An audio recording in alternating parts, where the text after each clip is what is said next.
Hey guys, welcome back to Face with Tarrance Weaver. I'm Tarrance. Today I'm going to talk to you about the holidays. You know, we just came from celebrating Thanksgiving and now we're going to go into Christmas, and then right after Christmas we're going to go into the New Year. And normally or typically during this time of year, there's a lot of emotions going on. And I know that we just came from, a pandemic where you may have lost a family member. A lot of people passed away during this time.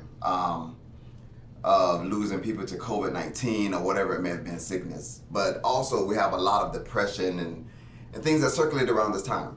But today in this session, we're going to have a heart-to-heart with Tarrance, and Jay's going to sit here with me, and we're going to talk about some of the feelings and the thought process that goes behind the holidays and trying to make somebody that may be sad or depressed or experiencing a loss happy, and if it's possible.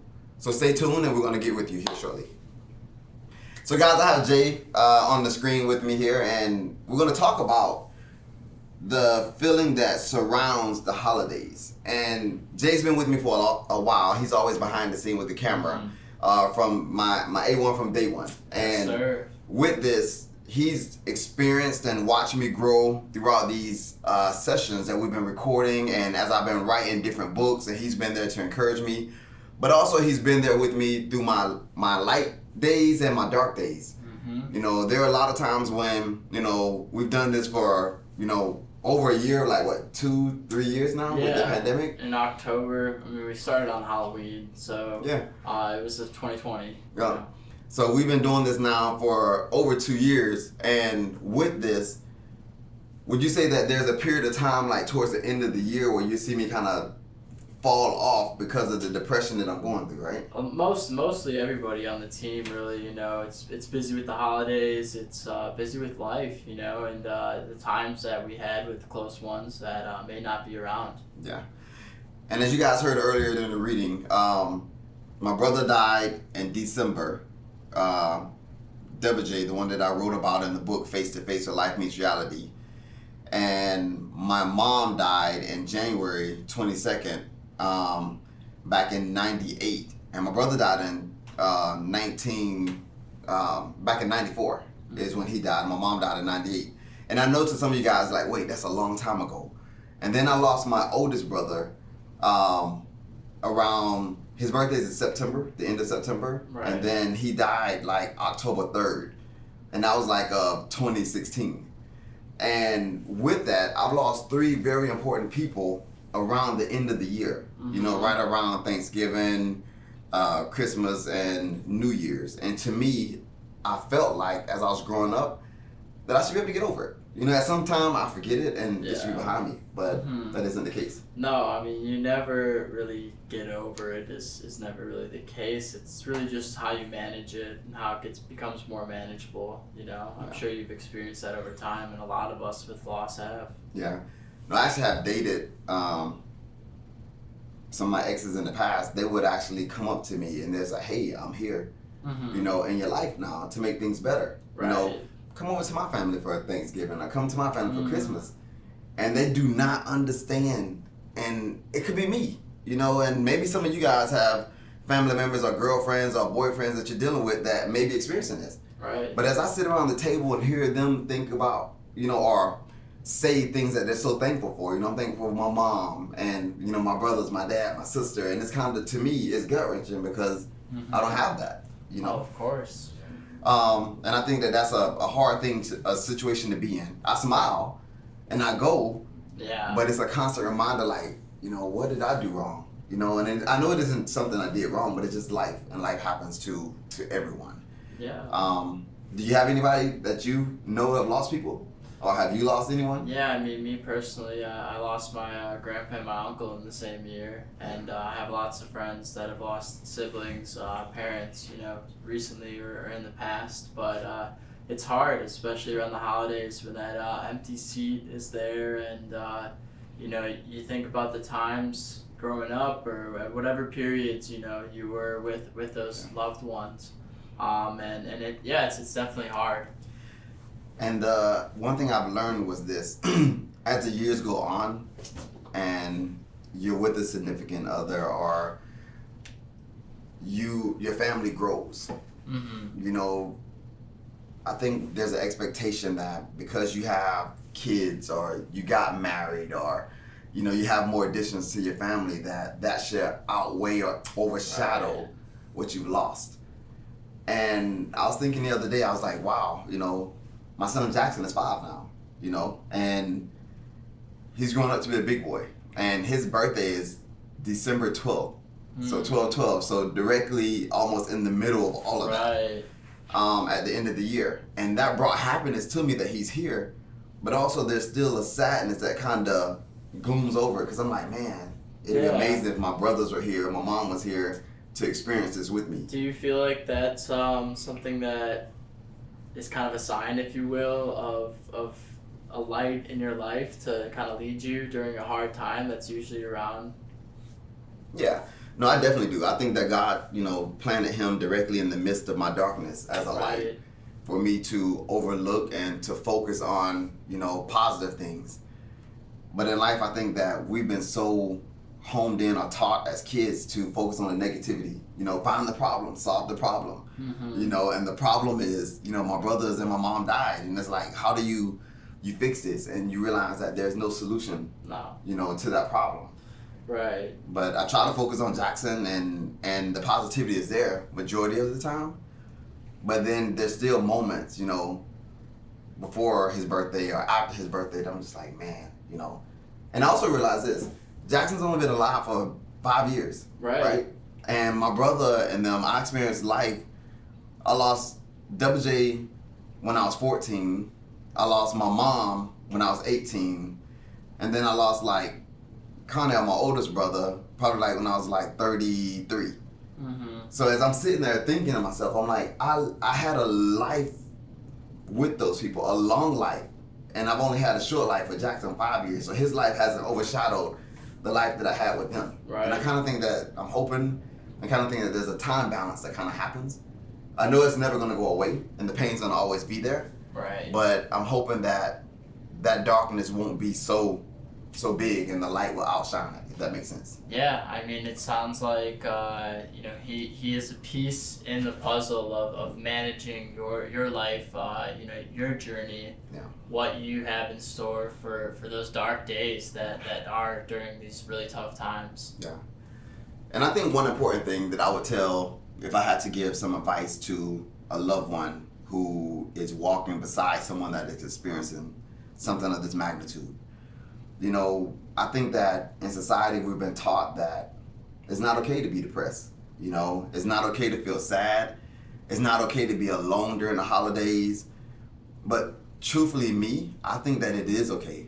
It's okay to be sad. It's okay to be depressed. It's okay to be alone. But I think the factor in that is how long, you're gonna sit in that realm.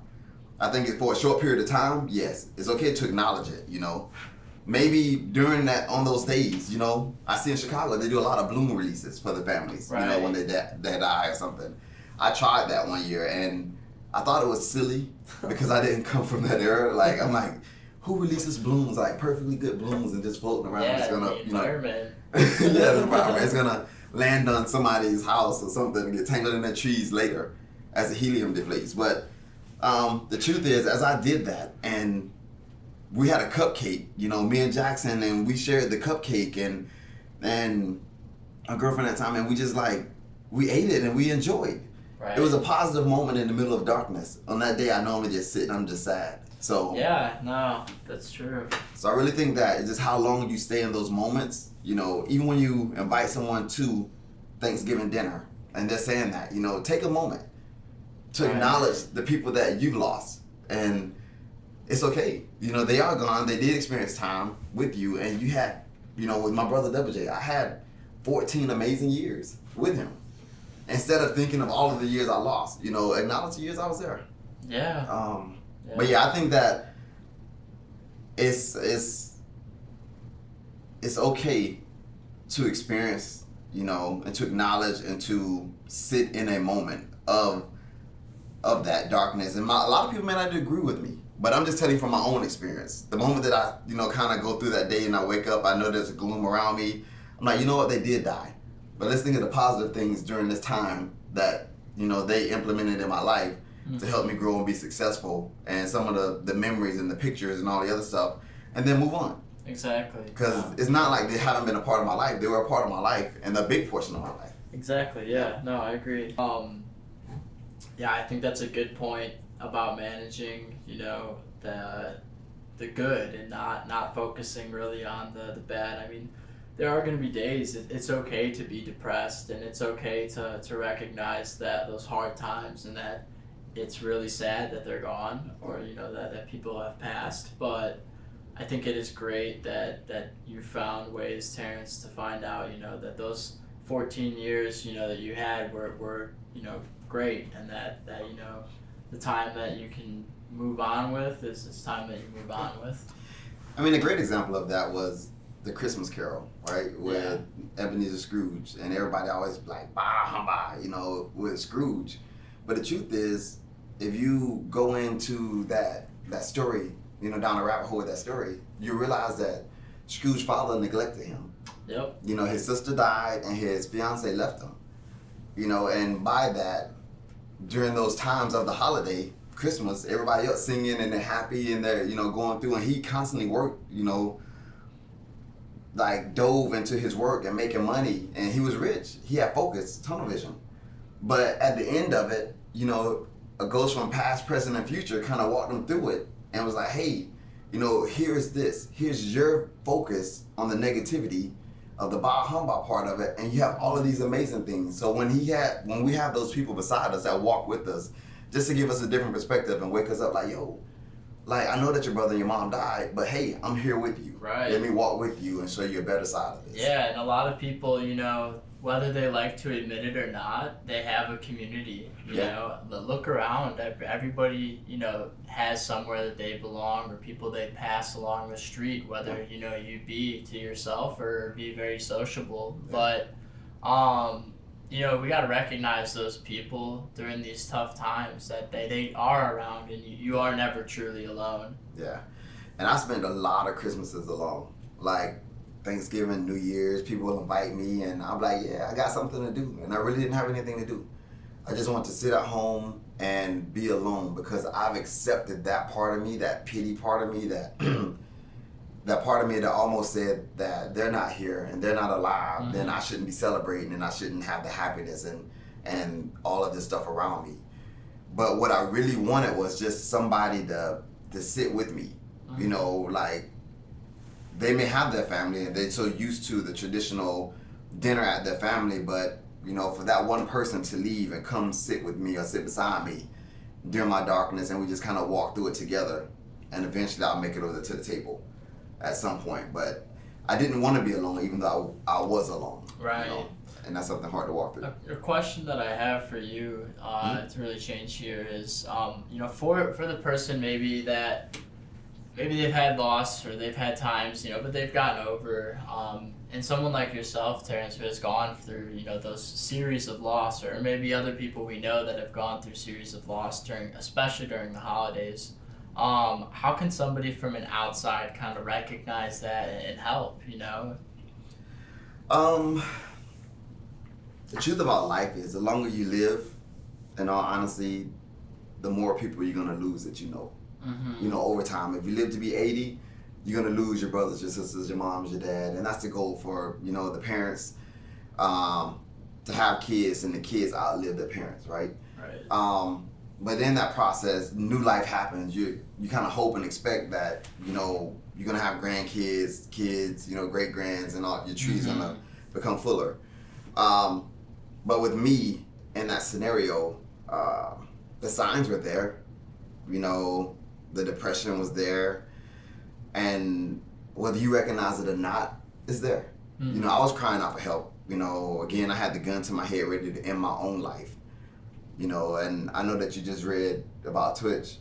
You know, he, you know, committed suicide, and you know, some of the happiest people, you know, they pour out so much to other people trying to make them happy, to where we kind of lose control of ourselves, even though we've lost a lot. You know, but with me, I was going to church. I was, you know, I had my friends and I had my job, and there was little small increments of all of that to where I kind of digress. I started pulling back.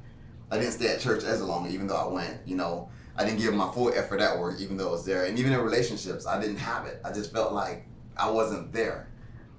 Each one of those entities acknowledged that. They saw that. Right. Even in my friendships. You don't really hang out as much. We don't talk as much, and those are signs. All of those are signs to recognize. And again, one thing there is, if somebody's going through something,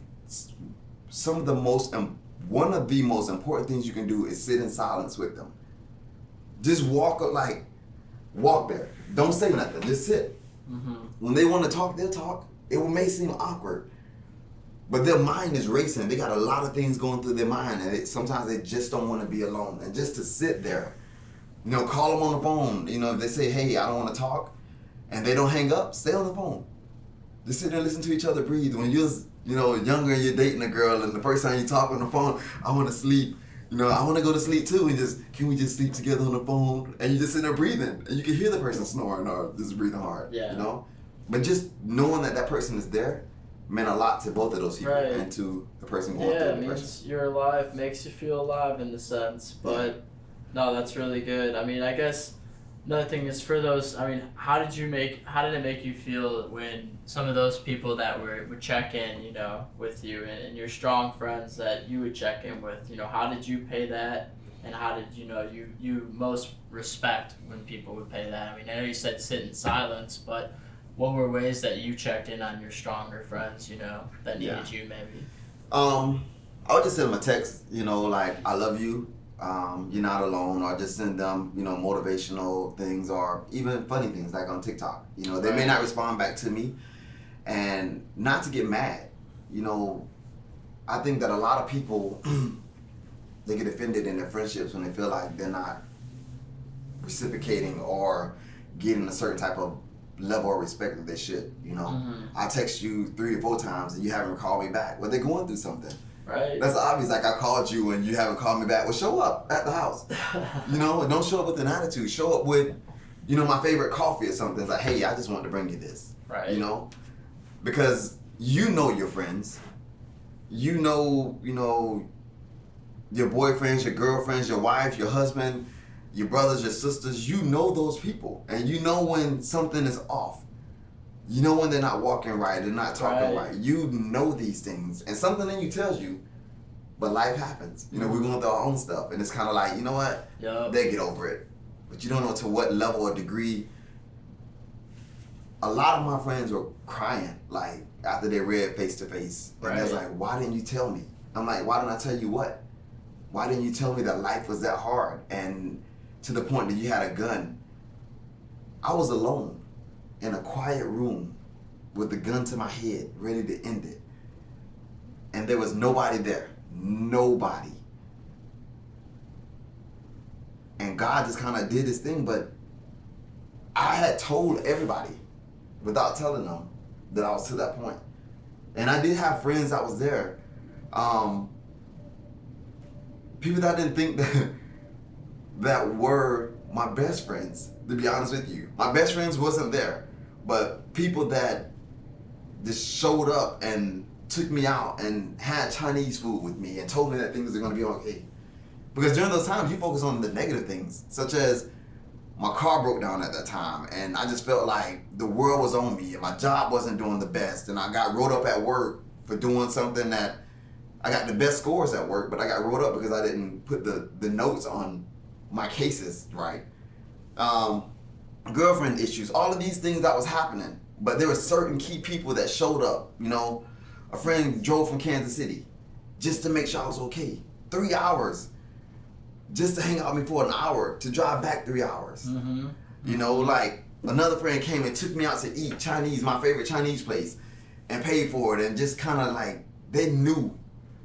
And I think it's very important as a friend that realize that and just do the small things, and the small things mean a lot. Yeah, I think there's 2 things that I take away from that is that your friends matter, your family matters, and the people that check in on your strong friends, check in on you and you check in on them. But the number one thing that I also think is that you said when you were alone, you truly weren't alone. You're never alone You know, Yeah. even when you feel like it, you know, it's always you, and you always have God. So Yeah, you God was know, definitely there He with was me. there for you. Yeah. You know, and there to take the gun down and kind of lead that way.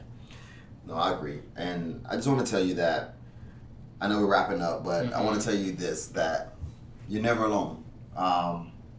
Again, the pandemic wiped out a lot of people. And Right. this wave of violence that we're having in society is wiping out a lot of people. And whether they died around Christmas, around New Year's, around Thanksgiving, or they died, you know, in February, you know, Valentine's Day or whatever it may have been, 4th of July, at some point during the year, when you're not together as a family and then you come together as a family around the table, like those become hard times. And I think that as family members, as friends, as neighbors, relatives, co-workers, we need to acknowledge that you have people and family members that are depressed. Right. And it's okay to be depressed. Don't ostracize them because they're going through it, and don't point at them or pick at them or talk about them. That's the time that you should love on them and be there for them, because the straw that breaks the camel's back, as they say, could be, you know, your one statement or your one action that, you know, you pressed upon them, or not checking on them. You know, and I can't even imagine had, honestly, that my ex-girlfriend and also like my sister at different points in times, fraternity sister, drove down to check on me during that time I was going through my darkest moment, as I called it. Yeah, the darkest hour. And then one of my friends coming to take me out to eat my favorite Chinese. If they had not did that, Jackson wouldn't be here today. Right. Like, Jackson would not be in existence today because I wouldn't be here, you know? No. So those things, to me, like, those are heroes in my book, you know, and I think that we should all become heroes. But again, as the holidays are approaching, you know, check on your friends, check on your neighbors, check on your loved ones, your coworkers, you know. If they're drinking for a reason, you know.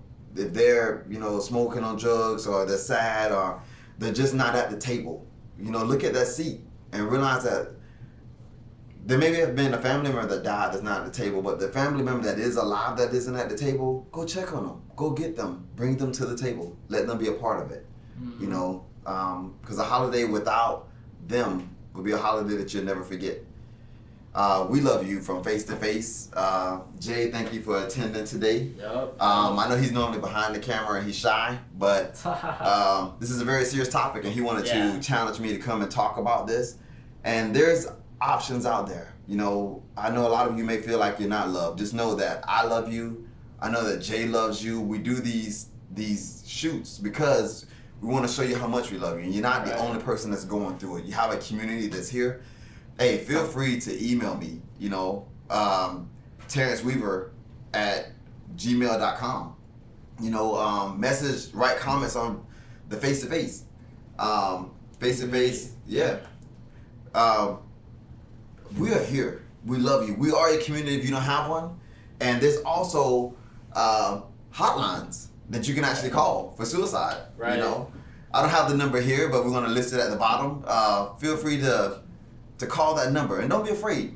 You know, there's nobody that's crazy. You know, I think that a lot of people think that I don't want to seem like I'm crazy, I don't want to be that person, but the truth is, everybody's going through something. Everybody goes through storms, just like the day. Every morning, it's light out because the sun comes up, but there's always a dark period at night when the sun goes down. Even though the moon's out, it's still darkness, and it repeats. And this is a cycle that you can't just get through. You know, everybody's like, get over it, they're dead. Like, no. It's going to continue to be a sunrise and a sunset every day with your happiness and your sadness. So just embrace it, accept it, and know that it's not you. It's a season that's passing. And we love you from here, Face to Face with Terrance Weaver. I'm Terrance, signing out. God bless.